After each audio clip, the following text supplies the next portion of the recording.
지난달 소비자 물가지수가 1년 전보다 8.3% 오르면서 연방준비제도가 다음 주 기준금리를 1%포인트 올릴 거란 관측이 제기되고 있습니다.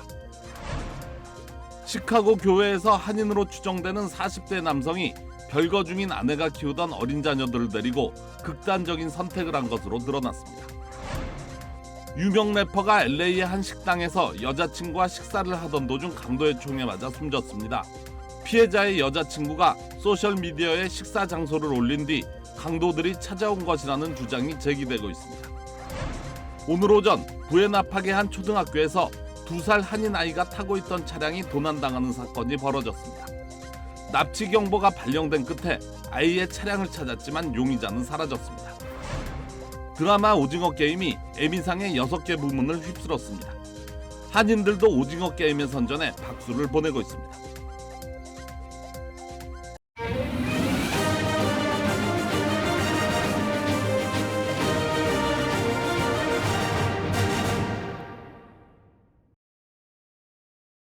시청자 여러분 안녕하십니까? KBS 아메리칸 뉴스입니다. 지난달 소비자 물가지수가 1년 전보다 8.3% 올랐습니다. 상승폭이 둔화되긴 했지만 전문가 예상만큼 물가가 떨어지질 않으면서 연준이 다음 주 기준금리를 1%포인트 올릴 거라는 관측도 있습니다. 보도에 한보경 기자입니다. 미국의 지난달 소비자 물가지수가 1년 전에 비해 8.3% 상승했습니다. 7월 8.5%에서 상승폭은 둔화됐지만 전문가 전망치 8%를 많이 웃돌았습니다. 국제유가 하락으로 휘발유 값이 한 달 새 10%가량 떨어졌지만 전체 물가를 끌어내리기엔 역부족이었던 겁니다. 식료품이 1년 전보다 11.4% 상승해 1979년 이후 가장 큰 폭으로 올랐고 소비자 물가지수의 3분의 1을 차지하는 주거 비용도 6.2%가 올랐습니다. I buy a lot of fruits and vegetables and I'm not buying them because they're just too expensive. 변동성이 큰 에너지와 식품을 뺀 상승률은 6.3%로 7월보다 오히려 상승폭을 더 키웠습니다. 물가 상승 압력이 전방위로 확산되고 있다는 얘기라 고물가 기조가 쉽게 바뀌진 않을 거란 우려가 더 커지게 됐습니다. 이렇다 보니 물가를 잡기 위해 공격적으로 금리를 올리고 있는 연방준비제도가 당장 다음 주 통화정책회의에서 기준금리를 1%포인트 올릴 거란 관측까지 제기되고 있습니다. 연준의 통화정책을 예측하는 시카고 상품거래소 페드워치를 보면 연준이 금리를 1%포인트 올릴 가능성은 현재 30%를 넘어섰습니다. 8월 소비자 물가지수가 발표되기 전에는 1%포인트 인상 전망 가능성은 제로였습니다. My sense here is that they're going to lift the policy rate to 4% or greater before they entertain any idea of pausing. 인플레이션 우려에 긴축 공포까지 더해지면서 뉴욕 증시 주요 지수들은 큰 폭으로 하락 마감했습니다. 다우존스 지수가 3.9%, S&P 500 지수가 4.3%, 나스닥 지수는 5%가 넘게 빠졌습니다. 코로나19 대유행 초기였던 2020년 6월 이후 하루 최대 하락폭입니다. 기름값만 문제가 아니었습니다. 기름값이 내려가도 물가가 쉽게 잡히지 않을 거란 우려가 커진 건데 연준이 다음 주에 결정할 금리 인상폭은 최소 0.75%포인트가 될 것으로 보입니다. 일각에선 올해 말까지 연준이 기준금리를 4.5%까지 올릴 거란 관측도 내놓고 있습니다. 뉴욕에서 KBS 뉴스 한보경입니다. 북한의 핵 위협에 대응하기 위한 한미 간 확장 억제 전략 협의체 재가동을 위해 한국 국방차관이 미국을 방문했습니다. 8개월 만에 열리는 고위급 회담에서 한미 양국은 미국의 강화된 핵 우산 내용을 확인하고 실행력을 논의할 예정입니다. 김양순 기자가 취재했습니다. 북한의 핵 위협에 대응해 미국이 한국에 제공하는 핵 우산, 이른바 확장 억제 전략을 논의하는 고위급 회담 참석을 위해 국방부 차관이 미국을 방문했습니다. 한미 간 고위급 확장 억제 전략 협의체가 열리는 건 4년 8개월 만입니다. 확장 억제와 관련돼서 미국의 공약이라든가 그 실행력 차원에서 어떻게 그것을 구체화할 것인가에 관해서 논의가 되고 있는데 보다 진전된 논의가 이루어지고 있다. 이번 회담에서 양국은 미국의 강화된 확장 억제 공약을 확인하고 구체적 실행력에 대해 논의할 것으로 보입니다. 신범철 국방차관은 세부 내용을 말하긴 이르다면서도 이번 방미 기간 앤드류스 공군 기지를 찾아 핵을 탑재한 전략 폭격기와 항공모함, 원자력 추진 잠수함 등 전략 자산을 직접 볼 것이라고 밝혔습니다. 이와 관련 미 국방부는 북한의 선제 핵 공격에 대응할 준비가 됐냐는 질문에 실효성이 검증된 핵 억제력이 작동될 것이라고 답했습니다.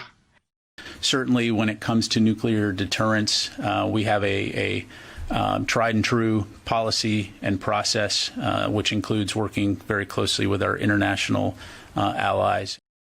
이어 최근 북한이 선제 공격이 가능한 핵 무력 법령을 채택한 것과 관련해 핵 억제력 확보를 위해 동맹과 긴밀히 협력하겠다고 밝혔습니다. 이달 초 한미일 안보수장은 북한이 7차 핵실험을 감행할 경우 전과는 확실하게 다른 대응이 있을 것이라고 경고한 바 있습니다. 이번 회담에선 그 대응 방안이 어느 정도 제도화될 수 있을지가 관건으로 보입니다. 워싱턴에서 KBS 뉴스 김양순입니다. 시카고 교회에서 한인으로 추정되는 40대 남성이 별거 중인 아내가 키우던 어린 자녀들을 데리고 극단적인 선택을 한 것으로 드러났습니다. 지난 11일 오후 시카고 외곽에 자리한 인버니스의 한 주택가에서 한인으로 추정되는 남성 장 씨와 10살 난 아들, 6살 난 딸이 의식불명 상태로 발견됐습니다. 경찰은 현장에 도착했을 때 장 씨와 아들은 일산화탄소 중독으로 숨진 상태였으며 딸은 병원으로 후송됐으나 생명이 위독한 상태라고 밝혔습니다.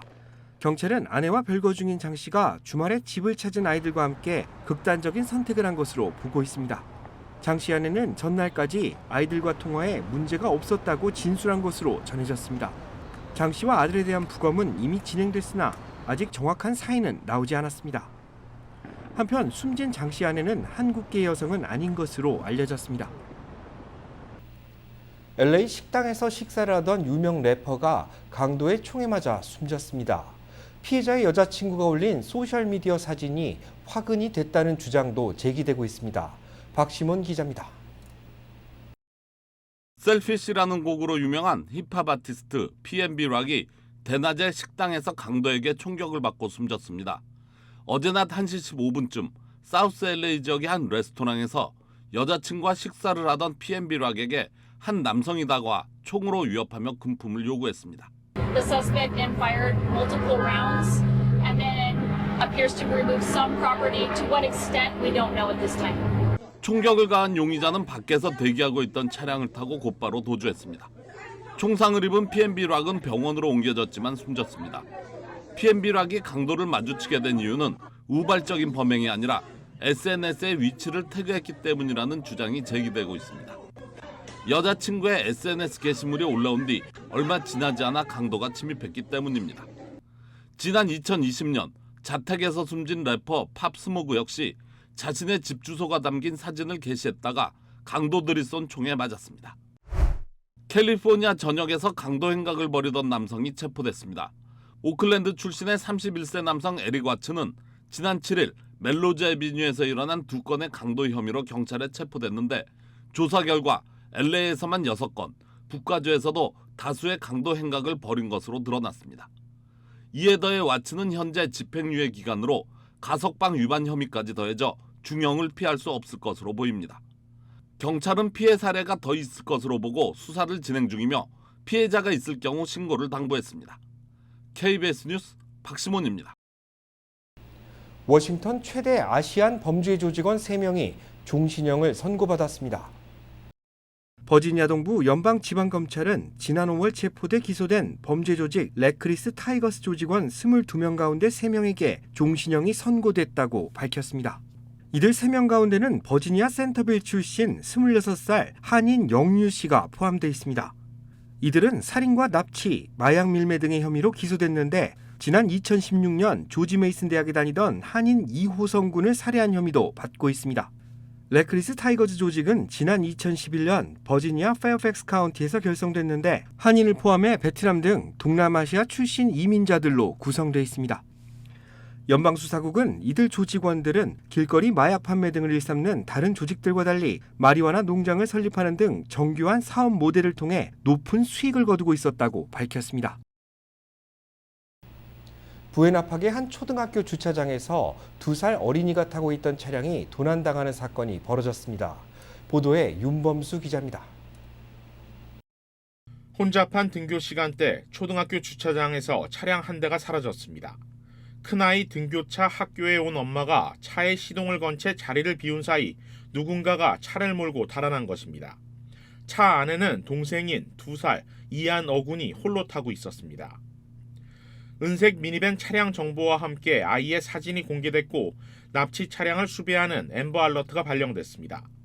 경찰은 소셜미디어를 통해 제보를 당부했고 수많은 사람들이 댓글과 함께 포스팅을 퍼나르며 아이가 무사하길 기원했습니다.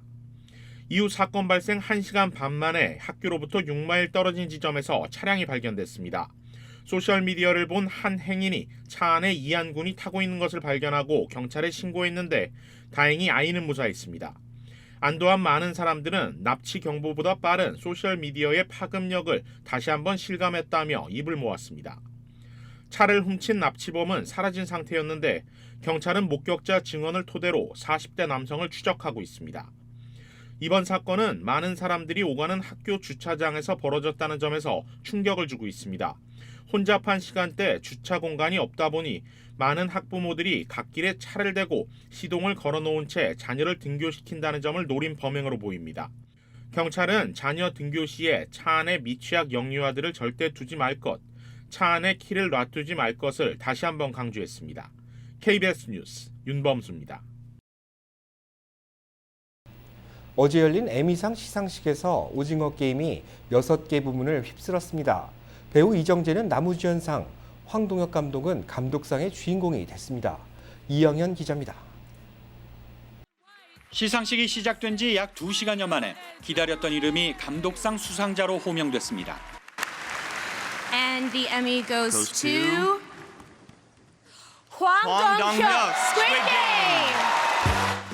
6명의 쟁쟁한 경쟁자를 제치고 무대에 오른 황 감독은 오징어 게임이 새로 쓴 에미상 역사가 계속 이어지길 바란다며 의미 있는 수상 소감을 전했습니다. And I truly hope Squid Game won't be the last non-English series to be here at the Emmys. And I also hope this won't be my last Emmy either. I'll be back with season 2. Thank you. 곧이어 나무주연상 수상자로 기대했던 이정재의 이름이 불려졌습니다.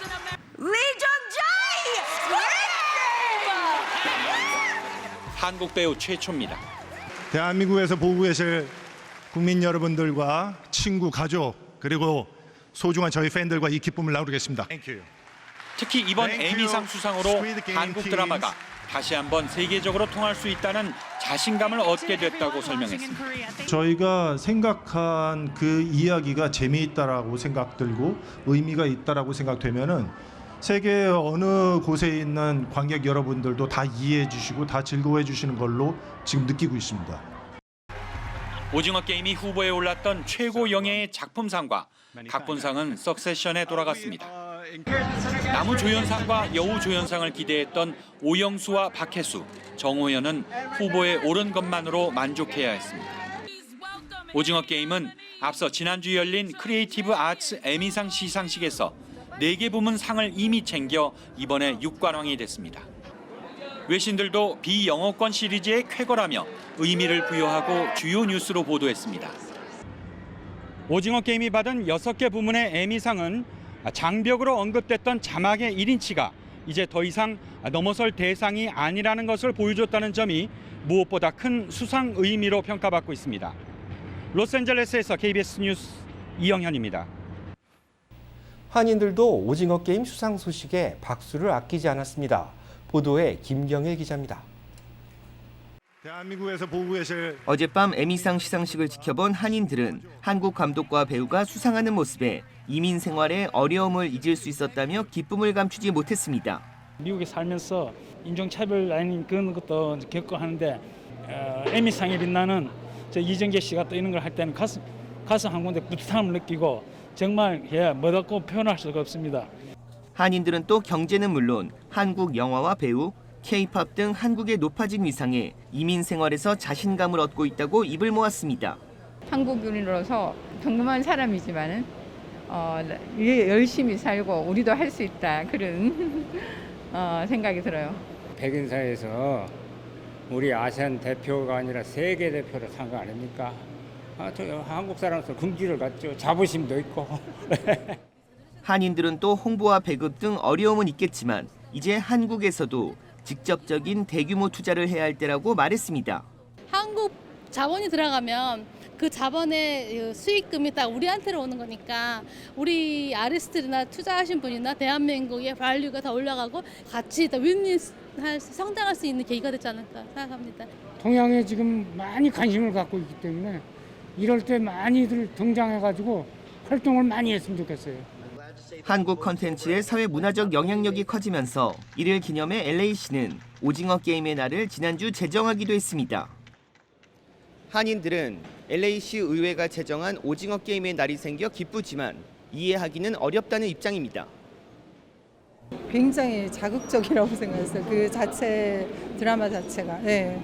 그 정도. 그래서 이게 날까지 선포해서 할 정도인가 뭐. 오징어 게임 날을 그냥 상징적인 것인지 아니면 그냥 가가지고 이런 날을 이렇게 가서 이런 게임을 해가지고 코리안들이 했던 게임이다. 그래서 이제 코리아를 좀 알리는 그런 계기가 됐으면 좋겠다고 생각을 하는데.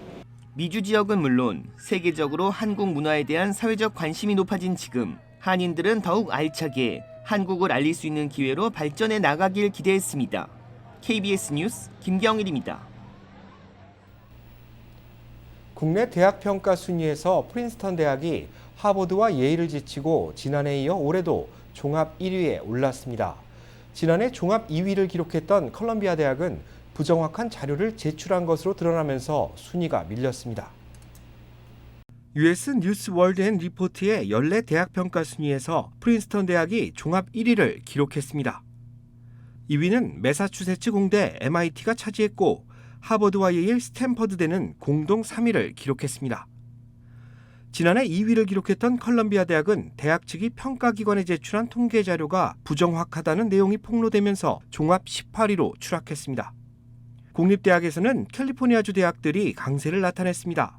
캘리포니아 대학교 버클리와 LA 캠퍼스는 공동 1위, 산타바바라 캠퍼스는 7위, 얼바인과 샌디에고 캠퍼스는 공동 8위를 기록했고 데이비스 캠퍼스는 10위에 올랐습니다. 은퇴 이후의 삶의 만족도는 미국보다 한국이 높다는 조사 결과가 나왔습니다.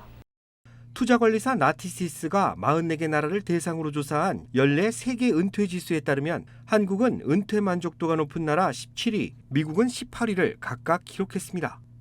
은퇴 후의 재정과 건강, 삶의 질 등 18개 항목을 측정한 결과인데 미국의 만족도는 지난해보다 한 계단 내려갔습니다. 소득 불균형과 세금 부담 등이 점수를 잃게 만들었다는 분석입니다. 은퇴해 살기 가장 좋은 나라 1위에는 노르웨이가 선정됐습니다. 2위는 스위스, 3위는 아이슬란드가 차지했습니다. 보고서는 높아진 물가와 불안한 변동성이 기존 은퇴자들의 삶보다 더 힘든 은퇴 후의 삶을 만들고 있다고 지적했습니다. 물가 상승분을 소득이 따라가지 못해 근로자들의 재정 상황은 연일 마이너스를 기록하고 있습니다. 뉴욕주 의원들은 또다시 최저임금 인상을 추진할 계획임을 밝혔습니다. KBTV 박진호 기자입니다. 뉴욕주 의원들과 시민단체들이 최저임금 인상을 촉구하고 나섰습니다. 뉴욕주 의원들과 임금 인상 옹호 단체들은 최근 가파르게 상승한 물가와 부족한 노동 인력 등을 이유로 최저임금을 물가 인상과 연동시키는 방안을 추진하고 있습니다. 현재 뉴욕시와 롱아일랜드, 웨스트체스터 카운티의 최저임금이 시간당 $15입니다. 이 세 지역을 제외한 뉴욕주 나머지 지역의 최저임금은 시간당 $13.20로 올해 초 발의됐던 최저임금 물가 연동 법안은 주 의회에서 이미 한 차례 계류된 바 있습니다. 민주당 제시카 라모주 뉴욕주 상원의원은 최저임금은 본질적으로 생활 필수품을 충당할 수 있도록 제시되는 기본선인데 팬데믹으로 타격을 입은 노동층들은 최근 불어닥친 인플레이션으로 이중고를 겪고 있다고 지적했습니다. 이어 2025년까지 뉴욕시 최저임금을 시간당 $20 이상으로 올리는 법안 등 물가 상승을 임금에 적극 반영할 수 있도록 물가 상승률 기반 연간 최저임금 인상 의무화 법안을 강력히 추진 중입니다. 이 법안에 따르면 뉴욕시의 최저임금은 내년 1월 1일까지 시간당 $17로 인상하고 2025년까지는 시간당 20.45달러로 인상한다는 것입니다. 2025년 이후에는 최저임금이 전년도 소비자 물가 상승률에 따라 자동적으로 계산돼 반영되는 시스템을 도입하자는 내용도 포함되어 있습니다. 하지만 사업체 소유주들은 임금 인상안이 인건비 부담으로 운영에 차질을 빚을 수 있다고 반대하고 있는 상황입니다. 하지만 팬데믹 이후 가파르게 상승한 물가는 소득 증가율에 비해 월등히 높은 수준으로 뉴욕 이론의 물가 상승률은 소득 증가율 대비 3배에 달해 근로자들이 느끼는 소득은 마이너스를 기록 중인 것으로 집계됐습니다. KBTV 뉴스 박진호입니다. 코로나19 확진 판정을 받았던 50만 명의 노동자가 아직 일자리로 돌아오지 못한 것으로 집계됐습니다. 스탠포드와 매사추세츠 공대 연구진의 분석 결과 팬데믹 사태 이후 전체 성인의 0.2%에 해당하는 50만 명분의 노동력이 감소된 것으로 추산됐습니다. 팬데믹이 발생하지 않았다면 미국의 노동 인구는 지금보다 수십만 명가량 더 많았을 것이라는 분석입니다. 국내에서는 지난 7월까지 노동 가능한 성인 5,700만여 명이 코로나 확진 판정을 받았고 이 중 25만 명이 목숨을 거둔 것으로 집계됐습니다. 경제 전문가들은 물가 상승을 억제하려면 노동시장의 수요와 공급 불균형 문제가 해결되어야 하며 장기적으로 노동 인구가 증가세를 나타내야 할 것이라고 분석했습니다.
KBS 아메리칸 뉴스 마칩니다. 시청해주셔서 고맙습니다.